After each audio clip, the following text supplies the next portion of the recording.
गौनान क्षेत्रमा आयोजना गरिएको भागवत यो आयोजना श्रीमद् भागवत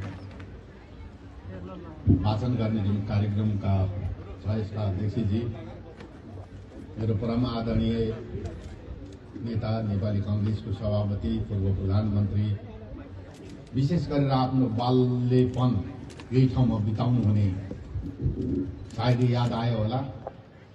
आज उहाँले आफ्नो बालपन चाहिँ व्यतीत गर्नुभएको ठाउँ शेरबहादुर देउवाज्यू, आदरणीय गुरुहरू, यो कार्यक्रममा सहभागी सबै क्षेत्रका सामाजिक क्षेत्र, सरकारी क्षेत्र, गैर सरकारी क्षेत्र र विशेष गरेर मेरो क्षेत्र भएका नाताले मेरा सबै इष्टमित्र, दाजुभाइ, दिदीबहिनीहरू, आज यो कार्यक्रममा आदरणीय नेता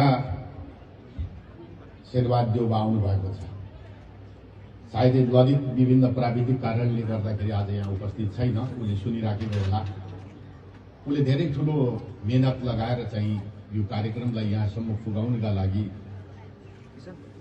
प्रयत्न गरेको ललित बलाइले सायदै मैले पनि अस्वीकार गर्न सकेको थिएन र चाहिँ रोटी र डडेलधुराका सबै पार्टीदेखि लिएर सामाजिक संस्थामा काम गर्नुहुने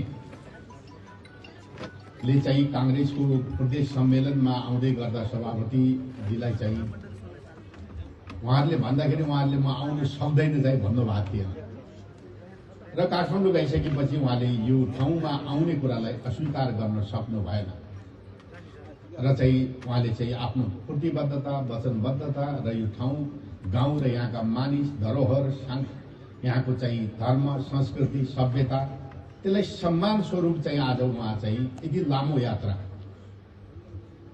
चाहिँ यहाँ चाहिँ उपस्थित हुनुपर्छ र मेरो सौभाग्यता मैले पनि प्राप्त गरेँ। मेरो जीवनकालमा म काठमाडौँबाट 2 घण्टामा आफ्नो घरको आँगनमा पुगेँ। त्यसैले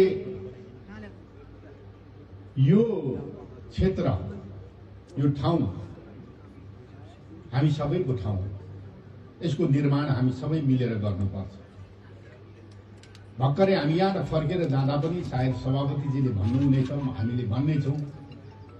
मेरो आदरणीय भतिज भानु पनि आउनुभएको छ, सँगै हामी मिलेर पनि यो ठाउँका बारेमा फेरि आवश्यकता, यहाँको के आवश्यकता छ त्यसका बारेमा गए वर्ष यो तटबन्धन नगरेको भए त साफै हुने रहेछ नि त। कति चाहिँ हामी चाहिँ दौड्यौँ।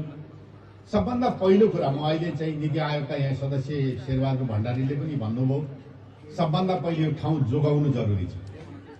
चाहे सगाई खोला होस्, चाहे चाहिँ सेती नदी होस्, यो दुईटैको आक्रान्तमा परेको यो ठाउँ हो।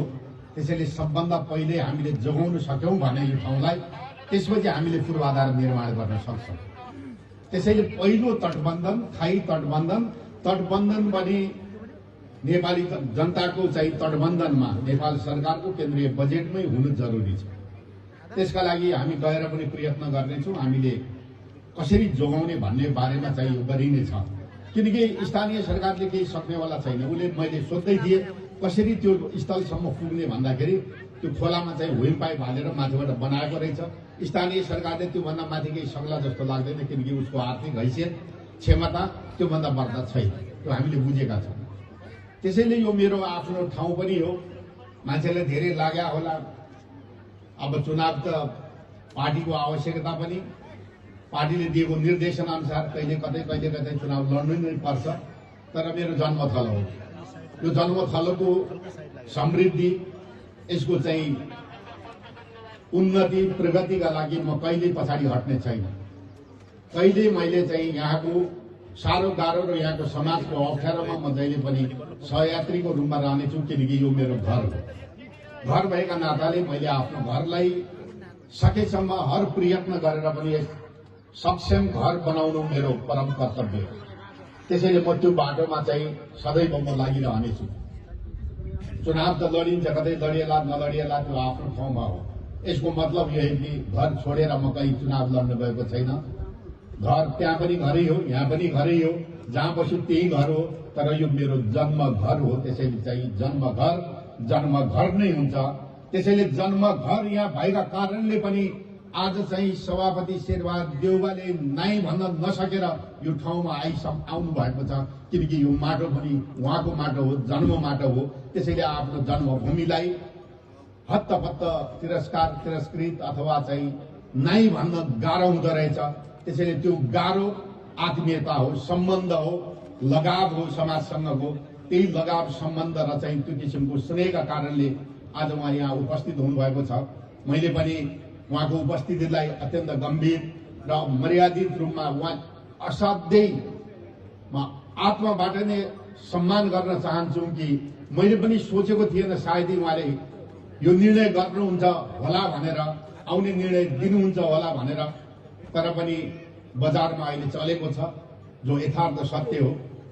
गर्ने कुरा मात्रै शेरबहादुर देउवाले बोल्छन्, सक्ने कुरा मात्रै बोल्छन्, बोलिसकेको कुरा कहिले फेर्दैनन्, बोलेको कुरामा अटल हुन्छन् र आज त्यसैको नाउँ शेरबहादुर देउवा भएको छ। अहिलेसम्म शेरबहादुर देउवाले चाहिँ बोलेको झुट बोल्यो भनेर आज यो देशको कुनै एउटा नेपालीले भन्न सक्दैन। त्यसैले चाहिँ आज चाहिँ उहाँको जुन वाणी छ, जुन उहाँको बोल्ने चाहिँ प्रतिबद्धता छ, सोच समझले मात्रै बोल्नुहुन्छ। त्यसैले पनि आज म त्यही पार्टीको, उहाँको भाइ, उहाँको पार्टीको कार्यकर्ता भएका नाताले पनि आज मलाई एउटा त्यो गर्व हो। त्यो गर्व प्रत्येक नेपाली कांग्रेसको कार्यकर्तामा त्यो गर्व छ।